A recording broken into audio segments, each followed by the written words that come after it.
America में आज भविष्य के संयुक्त राष्ट्र शिखर सम्मेलन में प्रधानमंत्री मोदी शिरकत करेंगे। न्यूयॉर्क के यूएन बिल्डिंग में संबोधन होगा।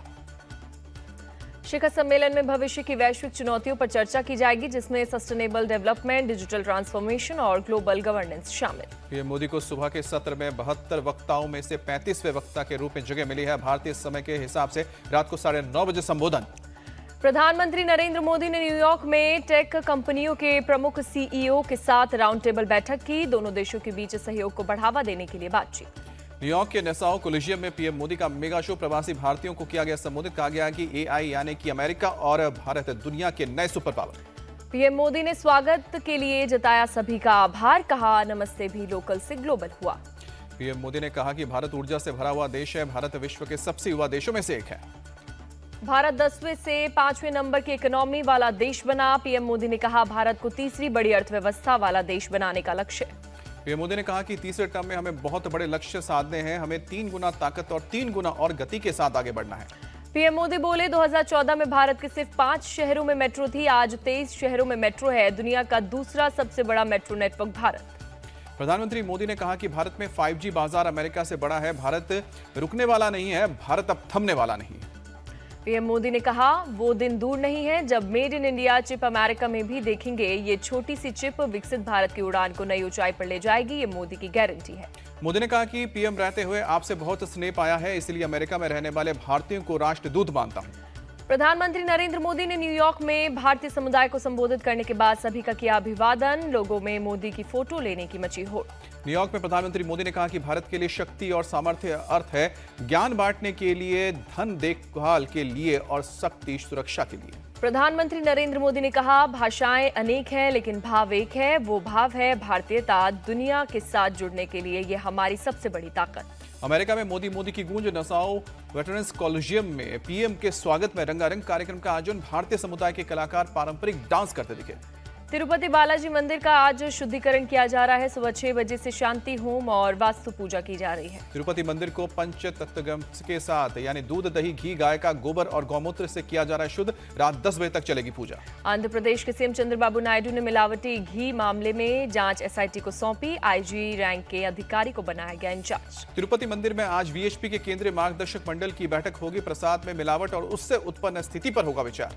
प्रसाद विवाद पर वाईएसआरसीपी चीफ रेड्डी ने पीएम को लिखा खत। सीएम नायडू पर तिरुमाला तिरुपति देवस्थानम की पवित्रता धूमिल करने का आरोप लगाया। जगनमोहन रेड्डी की पीएम से मांग, प्रसादम पर लगे आरोपों की जांच हो ताकि लोगों को विश्वास फिर से बहाल किया जा सके। तिरुपति प्रसादम विवाद पर सुप्रीम कोर्ट में पीआईएल दायर, मामले की जांच एसआईटी से कराने की मांग। तिरुपति में लड्डू विवाद के बाद राजस्थान में आज से शुरू होगी प्रसाद की जांच। 26 सितंबर तक प्रसिद्ध मंदिरों के प्रसाद की जांच की जाएगी। लखनऊ में एफएसडीए आज से शुरू करेगा नकली घी के खिलाफ अभियान। घी बनाने वाली कंपनियों के गोदाम पर सर्वे करेगी।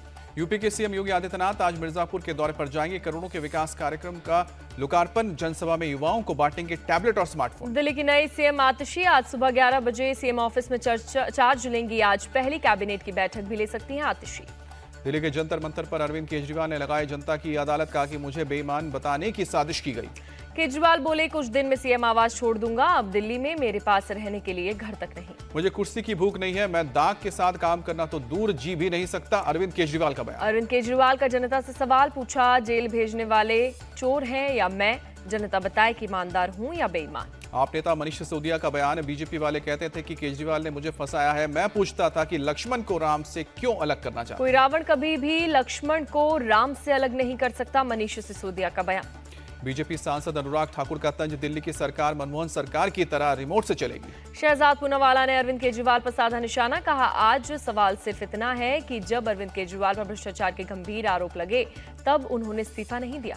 शहजाद पूनावाला ने हमला बोलते हुए कहा कि कोर्ट की शर्त के बाद केजरीवाल को इस्तीफा देने के लिए मजबूर होना पड़ा। अब वो मजबूरी में उठाए गए कदम को मजबूती बता रहे हैं। केजरीवाल जल्द ही फिर गिरफ्तार होंगे। उन्होंने बहुत भ्रष्टाचार किया। बीजेपी सांसद रामवीर सिंह बिधूड़ी का बयान। जम्मू कश्मीर के नौशेरा में गृह मंत्री अमित शाह ने रविवार को रैली की। अगले बोले कि आर्टिकल 370 किसी भी कीमत पर वापस नहीं होगा। अमित शाह के बयान पर बोले फारूक अब्दुल्ला, हम फिर से सुप्रीम कोर्ट जाएंगे और 370 वापस लाएंगे। फारूक अब्दुल्ला का केंद्र से सवाल, जब चीन से बातचीत हो सकती है तो पाकिस्तान से क्यों नहीं? अब तक हम आतंकवाद में रहेंगे। फारूक अब्दुल्ला को राजनाथ सिंह ने दिया जवाब। कहा पाकिस्तान से बात कैसे हो, वो आतंकवाद को बढ़ावा देता है। राजनाथ सिंह बोले पीओके के लोग भी हमारे भाई हैं, उन्हें हम अपने परिवार में शामिल करना चाहते हैं। जम्मू कश्मीर में पहले चरण को वोटिंग पर बोले उमर अब्दुल्ला, 2014 के मुकाबले कम वोटिंग हुई। बिजबेहरा में पीडीपी कैंडिडेट इल्तिजा मुफ्ती बोली, गृह मंत्री अमित शाह को अपना दिल नरम करने की जरूरत है, बेकसूर लोगों को हम जेल में नहीं रहने दे सकते। जम्मू में जेपी नड्डा ने किया रोड शो, स्वागत में भारी संख्या में उमड़े कार्यकर्ता। जम्मू में एयरपोर्ट रोड पर पोस्टर के जरिए उमर अब्दुल्ला पर निशाना, उमर के पहले दिए गए बयान और बाद में उसे यू टर्न लेने को लेकर पूछे गए सवाल। पोस्टर में किसी पार्टी का नाम नहीं, लेकिन सवालों के जरिए उमर अब्दुल्ला को घेरने की कोशिश। कुमारी शैलजा के बीजेपी में शामिल होने की खबर पर बोले मनोहर लाल खट्टर, कांग्रेस ने जैसा व्यवहार किया है, कोई भी खुददार व्यक्ति अगले कदम पर 10 बार सोचेगा। कांग्रेस चीफ खड़गे को मनोहर लाल खट्टर ने दिया जवाब, कहा उनके घर से आए लोगों को हम अपने घर में दे रहे हैं सम्मान। हरियाणा के सीएम नायब सिंह सैनी ने भूपेंद्र हुड्डा पर निशाना साधा, बोले कि हुड्डा साहब अपने लड़के को बिना योग्यता के सीएम बनाना चाहते हैं, लेकिन युवाओं को योग्यता से एक नौकरी तक नहीं लेने देना चाहते। सीएम सैनी बोले, हुड्डा के चहेतों और कांग्रेस उम्मीदवारों का एक ही संकल्प, एक ही नारा, नौकरी में हिस्सा हमारा। सोनीपत में बोले, सीएम योगी डबल इंजन की सरकार में हरियाणा का बहुत विकास हुआ है। सीएम योगी ने कांग्रेस, आम आदमी पार्टी और आईएनएलडी पर साधा निशाना, कहा इनको किसान, युवा और महिलाओं की चिंता नहीं।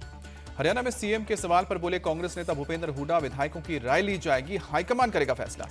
मुंबई में उद्धव ठाकरे के निवास मातोश्री पर रश्मि ठाकरे के भावी सीएम बनने के लगाए गए पोस्टर, बाद में आनन फानन में हटाए गए पोस्टर। महाराष्ट्र के संभाजीनगर में आज मुस्लिम समाज निकालेगा मोर्चा, रामगिरी महाराज और नीतीश राणे की गिरफ्तारी की मांग को लेकर निकालेंगे रैली। मराठी मुस्लिम सेवा संघ ने एमवीए को दी चुनौती, कहा मुस्लिमों को टिकट नहीं दिया तो दूसरा विचार होगा।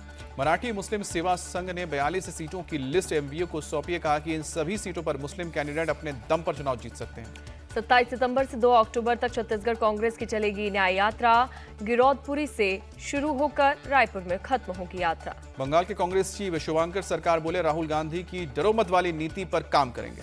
शुभांकर सरकार ने दिया भरोसा, कहा पहले हम जनता से बात करेंगे, फिर हम उनके मुद्दों को उठाएंगे। उदय भानु चिब ने यूथ कांग्रेस अध्यक्ष पीबी श्रीनिवास की लेंगे जगह। ओडिशा के थाने में आर्मी ऑफिसर और उसकी पत्नी से बदतमीजी का मामला, बीजेडी ने मंगलवार को 6 घंटे का बंद बुलाया। केंद्रीय मंत्री गिरिराज सिंह का सुझाव, वक्फ बोर्ड में गरीब मुस्लिम महिलाओं और पसमंदाओं को जगह मिलनी चाहिए। हरिद्वार के ज्वालापुर में रेलवे स्टेशन के पास अतिक्रमण का मामला, मस्जिद कमेटी ने खुद ही अवैध रूप से बने गेट को तोड़ा।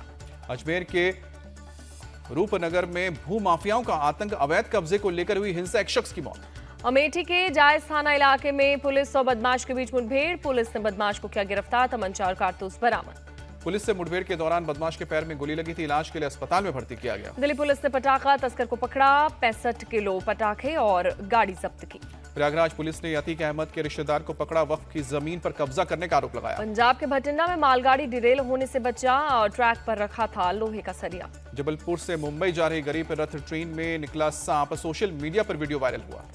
बिहार में अपराधियों पर कानूनी कार्रवाई हो रही है, ये बात तेजस्वी यादव को ठीक नहीं लग रही, बीजेपी सांसद संजय जायसवाल का बयान।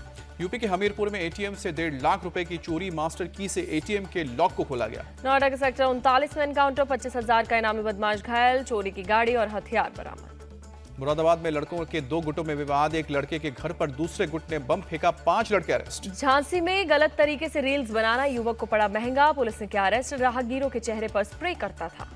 उदयपुर के गोगुंदा में आदमखोर तेंदुए की तलाश जारी, वन विभाग, पुलिस और आर्मी के जवान तलाश में जुटे। कर्नाटक के हुबली में भारी बारिश, कई जगहों पर हुआ जल जमाव। भारत और बांग्लादेश के बीच खेले गए पहले टेस्ट मैच में टीम इंडिया की जीत, बांग्लादेश को 280 रनों से रौंदा। टीम इंडिया ने 2 मैचों की टेस्ट सीरीज में 1-0 से बढ़त बनाई। WTC पॉइंट टेबल में भारत नंबर 1 पर बरकरार, बांग्लादेश 6 नंबर पर आया। अश्विन ने मुकाबले की पहली पारी में शतक जड़ा और दूसरी पारी में हासिल किए 6 विकेट। ऑलराउंड प्रदर्शन के लिए अश्विन को मिला प्लेयर ऑफ द मैच का अवार्ड। भारत के लिए टेस्ट क्रिकेट में 5 विकेट लेने वाले सबसे उम्रदराज प्लेयर बने रविचंद्रन अश्विन। 38 साल 2 दिन की उम्र में टेस्ट में लिया 5 विकेट हॉल। भारत ने बांग्लादेश के सामने दूसरी पारी में जीत के लिए रखा था 515 रन का लक्ष्य, 234 के स्कोर पर ढेर हुई बांग्लादेशी पारी। भारत के लिए दूसरी पारी में शुभमन गिल और ऋषभ पंत ने जड़े शानदार शतक, पंत ने 109 रन बनाए, वहीं गिल ने खेली 119 रनों की नाबाद पारी। मैच के बाद कैप्टन रोहित शर्मा ने की ऋषभ पंत की तारीफ, कहा कि वो काफी कठिन समय से गुजर रहे हैं, विकेटकीपर के तौर पर उनकी भूमिका अहम है। पंत के साथ साथ आर अश्विन की तारीफ में भी कप्तान रोहित ने पढ़े कसीदे, बोले आप कभी भी अश्विन को गेम से बाहर नहीं कर सकते। भारत और बांग्लादेश के बीच खेले जाने वाली सीरीज के दूसरे टेस्ट के लिए टीम इंडिया का ऐलान, बीसीसीआई ने स्क्वाड में नहीं किया कोई बदलाव। बांग्लादेश के खिलाफ 27 सितंबर से कानपुर में खेला जाएगा दूसरा टेस्ट मैच, क्लीन स्वीप के इरादे से उतरेगी team India. Film legend of मौला का राज ठाकरे ने किया विरोध, पूछा कि पाकिस्तान फिल्म को भारत में रिलीज करने की इजाजत क्यों है। जयपुर में रिया सिंघा को मिस यूनिवर्स इंडिया 2024 के ताज से नवाजा गया। कार्यक्रम में कई हस्तियों ने की शिरकत। मिस यूनिवर्स इंडिया 2024 का खिताब जीतने के बाद रिया सिंघा ने कहा कि मैंने यहां तक पहुंचने के लिए बहुत मेहनत की। जयपुर में मिस यूनिवर्स इंडिया 2024 कार्यक्रम में उर्वशी रौतेला ने कहा, मुझे उम्मीद है कि इस साल भारत के पास मिस यूनिवर्स का खिताब वापस आएगा।